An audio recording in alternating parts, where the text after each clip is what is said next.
লক্ষ্য কৰেছে যে তিলপুখুৰী, বাঁশবাৰী, বালাৰপেট এই অঞ্চলৰ ৰাইজে মানে যিটো ইয়াৰ প্ৰধান ৰাস্তা মানে ইয়াৰ এই গাঁওসমূহৰ মাজেদি গৈছে সেই ৰাস্তাটো মানে বানপানীয়ে ক্ষতিগ্ৰস্ত কৰিছে। মই যোৱা ৩টা বছৰে লাগি আছোঁ। বিধানসভাত কথা উত্থাপন কৰিছিলোঁ। মুখ্যমন্ত্ৰী মহোদয়ে কৈছিল যে SDRFত কামটো কৰি দিয়া হ'ব। SDRFত 2বাৰ 3বাৰ এষ্টিমেট দিয়া হ'ল। আমাৰ বিষয়াসকল আছে, তেওঁলোকে গম পায় 5 কোটিকে টকা ধৰি পেলাই দিয়া হ'ল। তো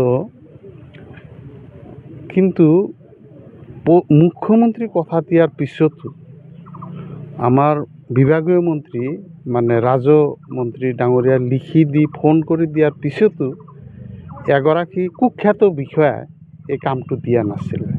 সেইকাৰণে আমি চমুৰ যাতনা খাব লগা হ'ল। মই বিষয়াগৰাকীৰ নাম নকওঁ, কুখ্যাত বুলি ক'লোঁ। এইটো মোৰ MLA-শ্বিপত বিধায়ক হৈ থকা পিৰিয়ডত মোৰ মনত থাকিব যে এই বিষয়াগৰাকীৰ কথা। বিভাগীয় মন্ত্ৰীয়ে ফোন কৰি দিয়ে, ৰিকমেণ্ডেশ্যন দিয়ে, মুখ্যমন্ত্ৰীয়ে বিধানসভাত কথা দিয়ে যে কামটো কৰি দিয়া হ'ব। তাৰপিছত সেই কুখ্যাত বিষয়াগৰাকী মোক দিয়া নাছিল। মই ইমানে জ্বালা খাইছোঁ এই 3 বছৰ। মানে নিজৰ গাঁৱৰ, নিজৰ অঞ্চলৰ মানুহৰ যিটো মানে যেনেকুৱা সন্দেহমূলক কথা যে আমাৰ বিধায়কৰ ক্ষমতা নাইয়ে নেকি, একো কৰিব নোৱাৰে নেকি, এইবিলাকত মানে মই খুবেই অতিষ্ঠ হৈছিলোঁ।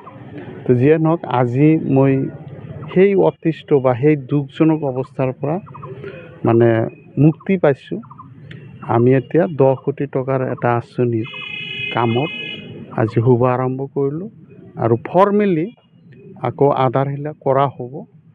এইটো অলপ যিহেতু কোড অফ কণ্ডাক্ট আহিল, সেইকাৰণে আজি আমি কামটো আৰম্ভ কৰি দিলোঁ।